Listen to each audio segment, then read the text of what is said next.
वामन मेश्राम साहब कोई ऐसे वैसे आदमी नहीं है, उस वंश के आदमी है, उस खानदान के आदमी है, उस स्थान के आदमी है जिन 500 सूरवीरों ने 1 जनवरी 1818 को 28,000 पेशवाओं को बोटी बोटी करने का काम किया था।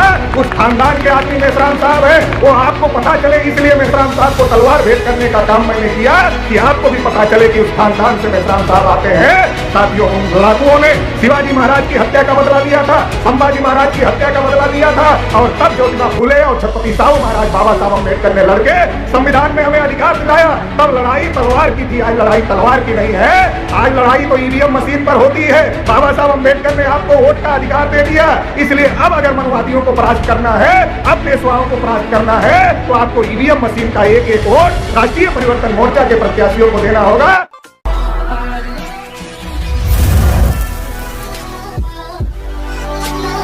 इलाहाबाद मंडल स्तरीय महारैली आपके अंबेडकर नगर जनपद में की जा रही है। आज की इस महारैली की अध्यक्षता कर रहे आदरणीय वामन मेश्राम साहब। सभी साथी बैठ जाएं, हमारी माताएं बहनें भी अपनी अपनी जगह पर बैठ जाएं। सभी साथियों को मेश्राम साहब को सुन करके ही जाना है। मेश्राम साहब के और आपके बीच में हम ज्यादा देर तक अवरोध बनने वाले नहीं हैं। कुछ ही मिनट में मैं अपनी बात समाप्त करूंगा और हमारे तुरंत बाद वामन मेश्राम साहब आप लोगों के बीच में रहेंगे। इसलिए सभी साथियों से अनुरोध है कि वो अपनी अपनी जगह पर बैठ जाए। साथियों, आज ये मंडल स्तरीय महारैली की अध्यक्षता कर रहे आदरणीय वामन मेश्राम साहब,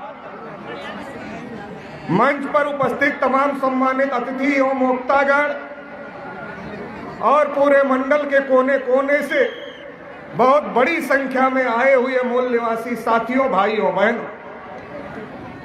साथियों, मुल्क के हालात खराब हैं और मुल्क के हालात इतने ज्यादा खराब हैं कि इस देश के अंदर चाहे शेड्यूल कास्ट के लोगों की बात किया जाए तो कहीं मूंछ रखने की वजह से पीट दिया जाता है, कहीं घोड़ी पर चढ़ने की वजह से पीट दिया जाता है।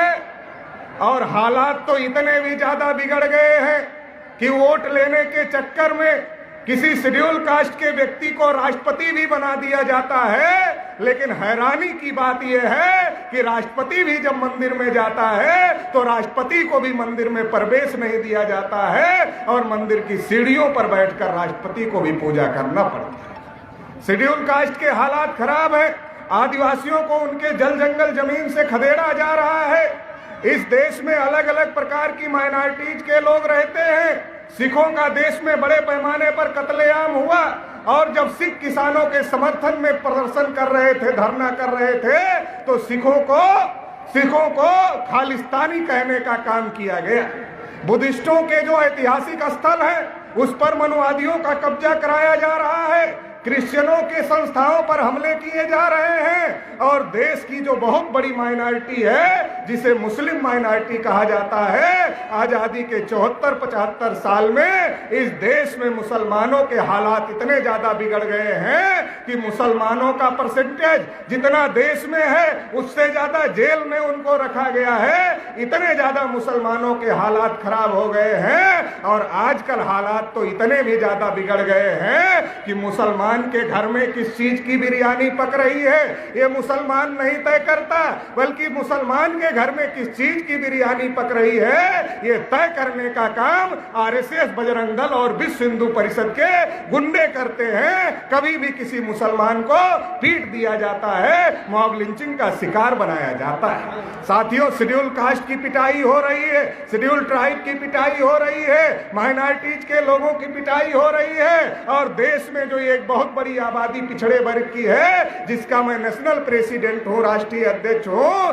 आजादी के 74 साल में अगर सबसे ज्यादा धोखा, सबसे ज्यादा नाइंसाफी किसी के साथ हुई तो पिछड़े वर्ग के लोगों के साथ में हुई, ओबीसी समाज के लोगों के साथ में हुई और सबसे ज्यादा अन्याय और अत्याचार किसी के साथ हुआ तो हमारे साथ में हुआ।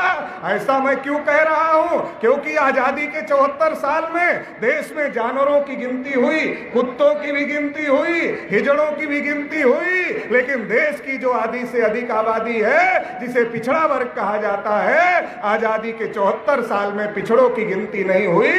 तो साथियों, पिछड़े वर्ग के लोगों को समझने की जरूरत है। हमारे समर्थन के बगैर किसी की सरकार नहीं बनती और हमें खुशी है कि इस महारैली में एक बहुत बड़ी तादाद में पिछड़े वर्ग के लोग भी शामिल हैं। तो पिछड़े वर्ग के लोगों, कान खोल कर सुनो, कान खोल कर सुनो, समझो और घर घर जाकर के बताओ कि इस देश में अगर पिछड़े वर्ग के साथ सबसे बड़ा धोखा किसी ने किया है तो मोदी ने किया है, वो योगी ने किया है। 2014 में मोदी जी बहरूपिया बन के आए थे और ये कह रहे थे कि हम तो पिछड़ी जाति के हैं, हम तो चाय बेचने वाले हैं, हम तो नीच जाति के हैं। हमारे लोग धोखे में आ गए, बहकावे में आ गए और धोखे और बहकावे में आकर के मोदी जी को वोट दे दिया। मोदी जी देश के प्रधानमंत्री हो गए। एक देवगौड़ा जी देश के प्रधानमंत्री थे, जाति आधारित गिनती करने के लिए कुर्सी गंवा दिया। एक मोदी जी अपने को ओबीसी कहते हैं, आरएसएस के कहने पर सुप्रीम कोर्ट में हलफनामा दे दिया कि हम ओबीसी की गिनती नहीं कर सकते। जानवरों की गिनती किया मगर पिछड़ों की गिनती नहीं किया। 314 पिछड़े वर्ग के बच्चे जो यूपीएससी की परीक्षा पास किए थे, आईएएस की परीक्षा पास किए थे, उनकी नियुक्ति को क्रीमी लेयर के नाम पर रोकने का काम किया। पिछड़े वर्ग के बच्चों का वजीफा बंद करने का काम किया और पिछड़े वर्ग को बजट में एक नया नहीं दिया। पहले मोदी जी नारा लगाते थे सबका साथ सबका विकास, हमारे लोग झांसे में आ गए और जब मोदी जी की सरकार बन गई तो क्या नारा हो गया? नारा बदल गया, सबका साथ, अडानी अंबानी का विकास, बाकी सबका सत्यानाश। नारा बदल गया। साथियों, समझने की जरूरत है। रेलवे बेचा, बीएसएनएल बेचा, इंडियन ऑयल बेचा, भारत पेट्रोलियम बेचा और जो कहते थे देश नहीं बिकने दूंगा, उन्होंने लाल किले को गिरवी रखने का काम किया। सतर्क होने की जरूरत है, समझने की जरूरत है, क्योंकि जो कौम खुद की हालत नहीं बदलना चाहती, खुदा भी उसकी हालत नहीं बदलता। इसलिए पिछड़े वर्ग के लोगों, सावधान हो जाओ, अपनी हालत को बदलने के लिए खड़े हो जाओ। 2014 में ठगे गए, 2017 में भी ठगे गए। 2017 का चुनाव आया, पूरे उत्तर प्रदेश में प्रचार किया गया केशव मौर्य को मुख्यमंत्री बनाया जाएगा। कहीं कहा गया अनुप्रिया पटेल को मुख्यमंत्री बनाया जाएगा, कहीं कहा गया किसी पाल को बनाया जाएगा, कहीं कहा गया किसी और दूसरी बिरादरी को बनाया जाएगा। पिछड़े वर्ग के लोगों को गुमराह किया गया और पिछड़े वर्ग का आदमी मुख्यमंत्री बने, इस उम्मीद में बीजेपी को वोट दिया। लेकिन जब बीजेपी को वोट मिल गया, बीजेपी का बहुमत आ गया, केशव मौर्य को उप बना करके चुप कर दिया, योगी आदित्यनाथ को उत्तर प्रदेश का मुख्यमंत्री बना दिया। सैकड़ों फर्जी एनकाउंटर इस देश में, इस उत्तर प्रदेश में पिछड़े वर्ग के लोगों के योगी आदित्यनाथ ने कराने का काम किया। साथियों, समझने की जरूरत है। सैकड़ों हत्याएं कराने का काम पिछड़े वर्ग के लोगों का किया।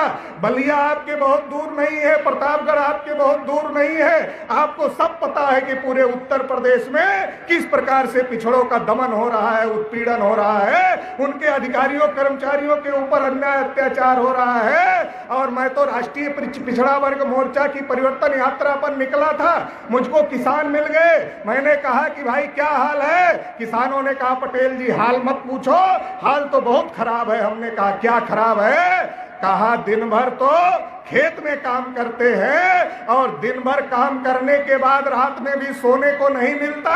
हमने कहा सोने को क्यों नहीं मिलता रात में? कहा योगी जी ने एक तो अपने गुंडे छोड़ दिए हैं, ऊपर से अपने सांड छोड़ दिए हैं। योगी के गुंडे हमारे समाज की हत्या कर रहे हैं और योगी के सांड हमारी फसलों को खाने का काम कर रहे हैं। साथियों, समझने की जरूरत है। फर्जी एनकाउंटर हुआ।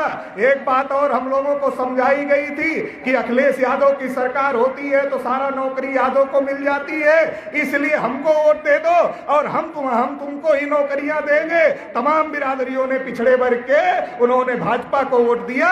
लेकिन साथियों, उठाकर देख लो गोरखपुर यूनिवर्सिटी में कितने पिछड़ों को नियुक्ति मिली, उठाकर देख लो बादा यूनिवर्सिटी में कितने पिछड़ों को नियुक्ति मिली, उठाकर देख लो जो एपीआई नियुक्त हुए उसमें कितने पिछड़े वर्ग के हैं, उठाकर देख लो जो प्रिंसिपल बने उसमें कितने पिछड़े वर्ग के लोग हैं, उठाकर देख लो आपके साथ नाइंसाफी हो रही है, आपके साथ धोखा हो रहा है, क्रय केंद्रों पर आपका धान नहीं खरीदा जा रहा है, खाद आपको नहीं मिल रही है, आपके ऊपर अन्याय अत्याचार बढ़ गया है। इसलिए परिवर्तन करने की जरूरत है। आजादी के 74 साल में किसी ने भी आपके लिए सही काम नहीं किया, लेकिन पिछले 40-45 साल से माननीय वामन मेश्राम साहब इस काम में लगे हुए हैं कि इस देश में जो SC ST OBC माइनॉरिटी के लोग हैं, जो इस देश के वास्तविक बहुसंख्यक लोग हैं, इनके हक अधिकार की लड़ाई लड़ी जाए। 40 साल 45 साल की क्रेडिट देश में किसी नेता के पास में नहीं है। अगर कोई नेता है तो माननीय वामन मेश्राम साहब है, और वामन मेश्राम साहब कोई ऐसे वैसे आदमी नहीं है,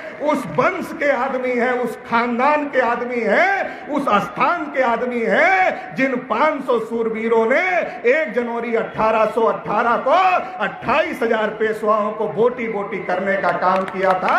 उस खानदान के आदमी मेश्राम साहब है। वो आपको पता चले इसलिए मेश्राम साहब को तलवार भेंट करने का काम मैंने किया कि आपको भी पता चले कि उस खानदान से मेश्राम साहब आते हैं। साथियों, उन लड़ाकुओं ने शिवाजी महाराज की हत्या का बदला लिया था, संभाजी महाराज की हत्या का बदला लिया था, और तब ज्योतिबा फूले और छत्रपति साहू महाराज बाबा साहब अम्बेडकर ने लड़के संविधान में हमें अधिकार दिलाया। तब लड़ाई तलवार की थी, आज लड़ाई तलवार की नहीं है। आज लड़ाई तो EVM मशीन पर होती है। बाबा साहब अम्बेडकर ने आपको वोट का अधिकार दे दिया। इसलिए अब अगर मनुवादियों को परास्त करना है, अब पेशवाओं को परास्त करना है, तो आपको EVM मशीन का एक एक वोट राष्ट्रीय परिवर्तन मोर्चा के प्रत्याशियों को देना होगा, मेश्राम साहब के समर्थन में देना होगा। अगर ऐसा आप करते हैं तो एक बार फिर वोट से आप भीमा कोरेगांव करने में कामयाब हो जाएंगे। साथियों, इस बार 2022 में वोट से भीमा कोरेगांव होगा, 2024 में वोट से भीमा कोरेगांव होगा, और अपने विरोधियों को परास्त करने का काम करेंगे। इसी आशा और उम्मीद के साथ आप सभी लोगों ने मुझे सुना, इसके लिए आभार, धन्यवाद। जय मूल्य।